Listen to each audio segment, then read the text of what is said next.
Donc Daniel Andreev, tu es journaliste spécialisé dans le jeu vidéo un peu, dans la culture pop, et tu es venu nous présenter un livre que tu viens, voilà, que tu viens J'ai un bouquin, je sais pas par où, c'est vous, si, c'est toi le professionnel. C'est par là, voilà, c'est là, regarde les caméras, je vais faire au-dessus de l'écran.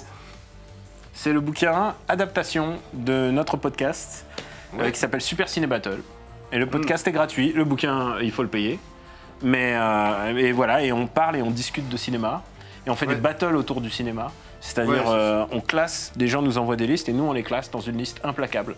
Gravée dans le marbre. Gravée dans le marbre, basée sur nos goûts, donc forcément c'est bien. Et je sais pas comment dire. Non, t'as 10 000 podcasts, on va parler de Super Ciné Battle. Moi j'ai perdu le compte des podcasts auxquels tu participes. J'en ai 3 vraiment. Ouais. Là, After Eight, Super Ciné Battle et Parle à mon Luc. Et après, tu as des spin-offs. J'ai des spin-offs, il y a ceux auxquels je participe, MDR, je parle des comédies françaises. Et j'en ai un autre qui se lance, un podcast de bande dessinée. D'accord. Qui s'appelle BD sans modération. Tu feras les initiales dans ta tête. Voilà. Ah ouais. Toi, tu l'as, c'est bon. Je l'ai, ouais. Et tu as aussi écrit un livre qui est sorti il y a quelques mois sur le jeu vidéo Dragon Quest. Exactement. Et ça tombe bien. On va pas jouer à Dragon Quest. On va pas du tout jouer à Dragon Quest. Les 10 meilleurs débardeurs de l'histoire du cinéma. Stop, Die Hard. Non mais toi c'est facile, t'as écrit le bouquin. Moi, merde. Je veux lancer Marc. Alors oui, numéro 1, Die Hard. Marc, est-ce que tu as des souvenirs de beaux débardeurs? Comment il s'appelle Si, c'est L'Arme Fatale. Comment... Ouais, mais après, quels sont les beaux débardeurs du cinéma? Ah ben justement, il y a... ça tombe bien, en place numéro 7 justement, on n'a pas fait exprès, il y a le débardeur de Jean-Claude Van Damme, Guile dans le film Street Fighter. Ah ouais. C'était bien. Oui, c'est vrai, magnifique. C'est vrai que Van Damme il faisait Guile d'ailleurs, c'était Guile le héros parce que c'est l'américain, ils avaient fait, c'était n'importe quoi. Je vais te botter les fesses. Je me souviens plus tellement. Une idée de débardeur, Marc? Une idée de débardeur qui... Alors, film d'action des années 80, il y a une grosse concentration de débardeurs dans les films d'action des années 80. Je leur dis un moment dans Commando ou dans Bravo. Débardeurs, Predator, dans Predator. Pense à la boxe aussi. Ah, Rocky Rocky. Rocky 3, la scène d'entraînement avec Apollo quand il court sur la plage. Quand il court au ralenti, c'est tellement beau. Alors c'est marrant parce qu'il y a John Sulo qui est animateur de la quotidienne Clic-Clac sur ce plateau même. Pour lui, c'est son film culte? Non, qui s'est amusé à reconstituer cette scène en courant sur la plage à Monaco, déguisé en Apollo. Et il s'est fait arrêter ou pas? Non, mais après, il a filmé ça à l'iPhone et il a montré ça à Dolph Lundgren, que j'ai interviewé juste après. Et Dolph Lundgren, alors, il y a eu un double rire à la fois de premier degré et de gros malaise en même temps. Alors, parmi les meilleurs débardeurs, on avait aussi en numéro 2, Rocky 3, donc. T'as pas dit Robert Downey Jr. encore? Numéro 3, La Fureur du Dragon. Ouais, non, Numéro 4, Les aventures de Jack Burton dans les griffes du Mangarin. Bah oui. Le débardeur rose. Ouais. Ça, c'est beaucoup. Classe. Extraordinaire débardeur. Numéro 5, Predator, plus ou moins trouvé par Marc. 6, un super-héros. Quel est le super-héros souvent un débardeur, Marc? Qui n'est pas sélectionnable à Marvel Capcom. Wolverine, non? Bravo. Hugh Jackman. Et il porte très bien le débardeur. Street Fighter en numéro 7. En numéro 8, les Goonies. Qui est un débardeur dans les Goonies? C'est le... il y a un des méchants qui doit avoir... Non, c'est le grand frère. Le grand frère, ouais. Parce que là, vous avez mis une photo de Sinoc. Ah non, je sais pas. Mais Sinoc, il a juste un t-shirt Superman sans manches. Numéro 9, Iron Man. Robert Downey, tu veux dire? Tu sais que pendant des années, il se disait mais qui va jouer Iron Man et il pensait que ça allait être Tom Selleck. T'imagines ce que ça aurait été le Cinematic Universe si on avait... si c'était Tom Selleck? Dis-moi. Tu connais aussi un des designers historiques. Ah oui, c'est vrai. Je pensais même pas que tu parlais de ça, mais oui, c'est vrai que je suis assez copain avec le mec qui a inventé Chun-Li, justement. Qui s'appelle Akiman. Il est adorable. Et maintenant, même quand il dessine... En fait, vous êtes ligués pour que je joue mal. En fait, moi, je te détourne l'attention en te parlant, et lui, il marbre. J'ai bien vu. À ce temps-là, moi, je parle pas. Regarde, moi, je lui fais du proton canon. Oh, ah ouais, d'accord. Voilà. C'est énerve. Et Akiman, il travaille beaucoup dans le jeu vidéo, il fait des designs. Ouais. Voilà, double proton canon, tu meurs. Ah là, je crois que... Chapter Arc. Ouais. Tu prends la gagne alors, Anthony, c'est ça? C'est ça.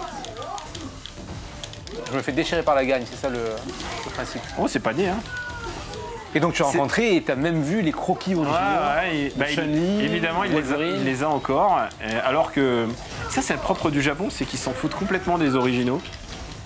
Alors que nous, en France, tu pourrais mourir pour avoir un dessin, mais eux, ils s'en foutent complètement. Donc c'est lui qui a dessiné et créé le personnage de Chun-Li. Ouais, de Chun-Li, mais même, tu vois, il a animé tout seul Wolverine. Sans doute le sprite de Spider-Man que tu vois là, c'est sans doute lui qui l'a fait. Ouais, parce qu'il n'a pas beaucoup évolué depuis les premiers. Ouais. Oui, c'est le même. C'est comme Morrigan. Morrigan, elle n'a pas bougé depuis toutes ces années.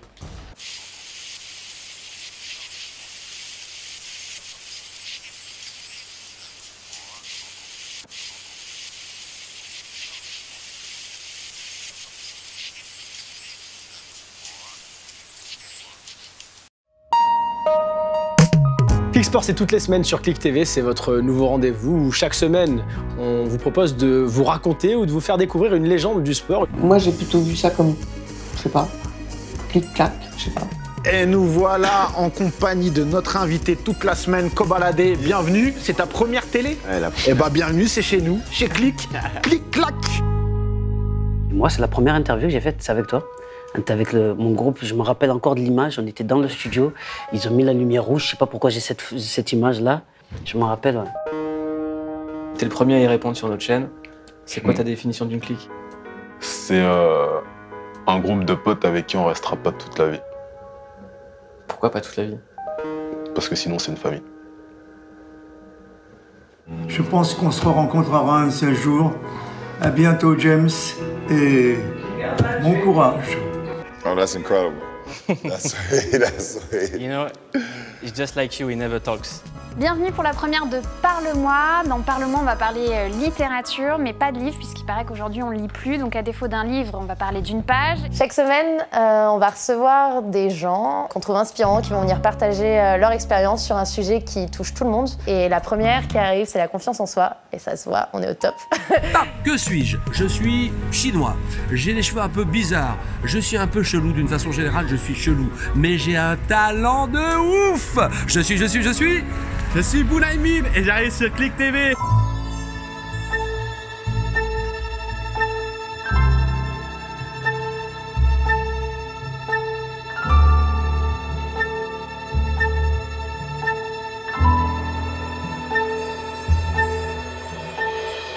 Salut, c'est Cut Killer et chaque semaine je vais vous présenter un album. Et cette semaine, Ready to Die de Notorious B.I.G. J'en fais bien. Mouloud, c'est pour toi. Reportage spécial en direct de la Somalie avec Jérôme Jarre ici.